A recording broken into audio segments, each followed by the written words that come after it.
बुलढाणा जिल्ह्यामध्ये साधारणतः नोव्हेंबर 2025 नंतर काही महिलांच्या खात्यामध्ये लाडकी बहिणीचा हप्ता न पडल्यामुळे मोठ्या प्रमाणात गर्दी जिल्हा कार्यालयावरती तसेच बालविकास प्रकल्प अधिकारी कार्यालयाला झालेली दिसून आली।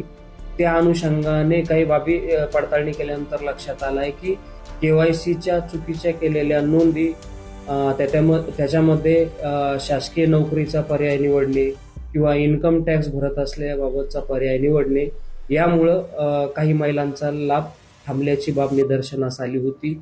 या अनुषंगाने केवायसीचा पर्याय पुन्हा उपलब्ध करून देण्याबाबत जिल्हा स्तरावरून तसेच मान्य जिल्हाधिकारी महोदय यांच्या मार्फत आपण वरिष्ठ कार्यालयाशी पत्रव्यवहार केला होता।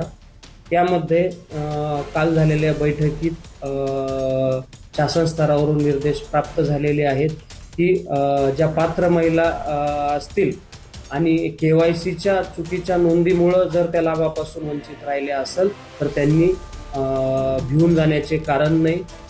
त्यांची पडताळणी अंगणवाडी सेविकांमार्फत केली जाणार असून ज्या पात्र लाभार्थी महिला असेल तर त्यांना लाभ देणं ही शासनाची जबाबदारी असून कुठलाही लाभ त्यांचा बंद होणार नाही। अंगणवाडी सेविका तुमच्या घरापर्यंत येऊन तुमची पडताळणी करतील आणि त्या अनुषंगाने अहवाल शासनास सादर करतील।